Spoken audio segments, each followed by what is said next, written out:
नमस्कार, मैं हूं प्रभात कुमार। आप देख रहे हैं बीटी न्यूज बिहार। अभी हम बछवाड़ा विधानसभा के एक वैसे युवा से बात करवाता हूं जिन्होंने अपना योगदान एनसीसी में, नेशनल कैडेट कोड होता है उसका इंग्लिश, एनसीसी में भी योगदान दिया। और एनसीसी में योगदान देने के बाद उसमें उसका मोटो होता है एकता और अनुशासन। ये उसका मोटो है। हम बछवाड़ा विधानसभा के एक युवा चेहरा जिनका नाम है सत्यम प्रकाश, उनसे हम परिचय लेते हुए उनसे बात करेंगे कि बछवाड़ा में युवा चेहरा आएगा या फिर परिवारवाद आएगा या जातिवाद आएगा।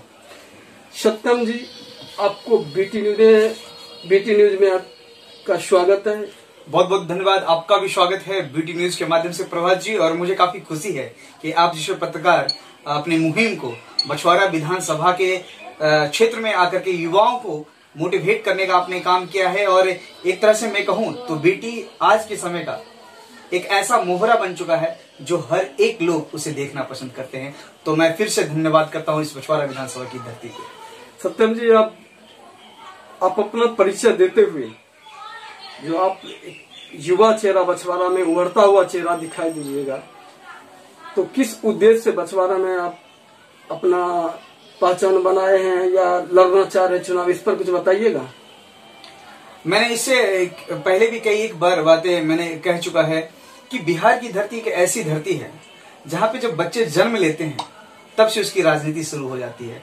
तो मुझे पहचान बनाने की जरूरत नहीं होती है, पहचान करने वाले मुझे खुद ब खुद खोज लेंगे कि इनके अंदर अगर नेतृत्व गुण है तो इनको अपना लीडर स्वीकार करो। बछवाड़ा विधानसभा का इस बार चुनाव कैसा होगा? बहुत मजेदार होगा और युवाओं के जोर शोर पर पलने वाली ये राजनीति ही इस बार अपना स्तंभ खड़ा करने का काम करेगी। क्या बछवाड़ा में इस बार परिवारवाद या जातिवाद होगा या युवा क्रांति आएगी? आज तक हमने सुना है छात्र आंदोलन होते हैं, महिलाएं आंदोलन होती है, शिक्षा के क्षेत्र में आंदोलन होता है। और इस बार बछवाड़ा की धरती एक नए क्रांति को लेकर आ रही है जिस क्रांति का नाम है युवा क्रांति। और ये युवा क्रांति है पूरे बछवाड़ा में एक तहलका मचाने का काम करेगी। सत्यम जी, आपके बारे में सुने कि भगवानपुर ब्लॉक हो, बछवाड़ा ब्लॉक हो या बछवाड़ा विधानसभा के अंतर्गत 3 प्रखंड आते हैं। तीनों प्रखंड में आपने बाढ़ में बहुत ज्यादा और कोरोना महामारी में पब्लिक के बीच जाके और ज्यादा समस्या सुने और उसका निदान किए। इस पर आप क्या कहना चाहते हैं? जी बिल्कुल, जैसे ही मुझे खबर कहीं से न्यूज वाले करते थे या आम पब्लिक भी जब मुझे कॉल करती थी, सत्यम भैया मेरे घर में परेशानी है, तो मैं सबसे पहले बछवाड़ा के राजापुर, गोविंदपुर, शायद 3 पंचायत है वहां मैं गया था। और वहां के लोगों की जब समस्या को देखा तो मैं हद पर रह गया कि भाई इतनी बड़ी योजनाएं जो आपदा को लेके रहती है उस चीज को कभी भी जमीनी स्तर पे नहीं उतारा जाता है। और आज राजापुर के जो लोग हैं वो बाढ़ से इस तरह ग्रसित हो जाएंगे, आप मेरे फोटोज देखोगे मेरे फेसबुक प्रोफाइल पर तो कमर से ऊपर तक की पानी, और उसमें वो जीवन यापन करने को मजबूर है। तो वो दर्द कहीं ना कहीं वहां के जनताओं को काफी परेशान कर रखा है। वो अपने चीज को कहाँ रखेंगे, बच्चों को कहाँ सुलाते हैं और किस तरह से खाना खाएंगे, इनकी भी उनको चिंता करने के लिए रोने के अलावा कुछ नहीं रहता। सत्यम जी, आपके बारे में सुन रहे हैं कि भाजपा से भी दावेदारी पेश करने के लिए पटना तक गए और दावेदारी पेश करने के जब पटना, तो वहां से आपको क्या आश्वासन मिला, इसके बारे में कुछ बता सकते हैं?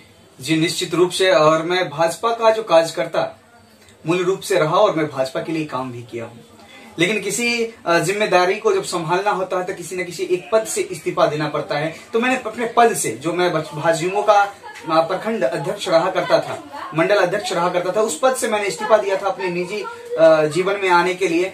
और फिर मैंने भाजपा से संबंध नहीं तोड़ा था और जितनी भी उम्र मैंने बिताई है वो भाजपा से समर्थित लोगों के योगदान के लिए और भाजपा को ऊपर करने के लिए मैंने बिताया। और इस चीज को लेकर के इसके भाजपा के जो सिद्धांत है ये कहीं ना कहीं मुझे प्रभावित करती है। इसलिए आज मैं 3 दिन पहले पटना जाकर के मैंने सुशील कुमार मोदी जी को, भाजपा के संगठन मंत्री श्री नागेंद्र भैया जी को, भाजपा के प्रदेश अध्यक्ष डॉक्टर संजय जायसवाल जी को और दुर्गेश सिंह जो भाजयुमो के प्रदेश अध्यक्ष हैं, उनको मैंने पत्र सौंपा है और मैंने कहा है कि इस बार बछवाड़ा को बीजेपी का टिकट दिया जाए और उसमें भी कैंडिडेट्स युवा होने चाहिए, क्योंकि इस बार बछवाड़ा युवा की मांग कर रही है और युवा ललकार रही है। निश्चित तौर पर इस बार युवा जीत के साथ एनडीए उम्मीदवारता को लेकर आने वाली है।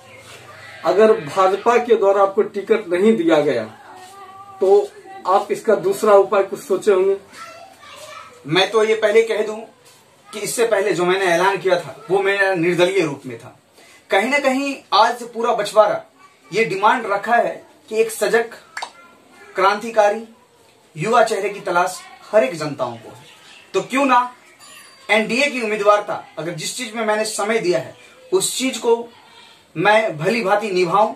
सबसे पहले मैं भाजपा से टिकट लेना पसंद करूंगा। अगर मुझे भाजपा टिकट देती है तो एनडीए की जीत 110% यहां से तय हो जाती है। अगर वो टिकट नहीं देती है तो मैं ये भी कहता हूं कि अगर युवा चाह ले तो मैं निर्दलीय उम्मीदवारता के साथ भी लड़ूंगा और यहां से जीत दर्ज करूंगा।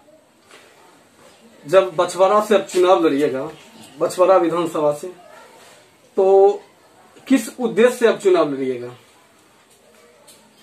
हर एक जगह 3 चीजों की डिमांड रहती है, रोटी, कपड़ा और मकान। सरकार ने बहुत सारे ऐसे योजनाएं चलाई हैं जिससे रोटी, कपड़ा और मकान की थोड़ी सी दिक्कतें रह गई हैं, बाद बाकी सब कुछ सहूलियत मिलती जा रही है। लेकिन वर्तमान समय में शिक्षा, स्वास्थ्य और मूलभूत सुविधाएं ये बहुत जरूरी है। आपको मैं बता दूं कि बछवाड़ा मजदूरों का क्षेत्र कह करके इसे प्रताड़ित किया जाता है। मूल रूप से बछवाड़ा किसानों का क्षेत्र रहा है। तो सबसे पहले मैं यहाँ के किसानों के लिए कार्य करना चाहता हूँ। फिर यहाँ के शिक्षा व्यवस्था पर एक नई प्रक्रिया को लाना चाहता हूँ। फिर यहाँ के स्वास्थ्य की मूलभूत सुविधाओं को घर घर तक पहुंचाने का काम करना चाहता हूँ। रोजगार को मैं नए सिरे से पनपाना चाहता हूँ। इस उद्देश्य के साथ मैं बछवाड़ा से इस बार इलेक्शन फाइट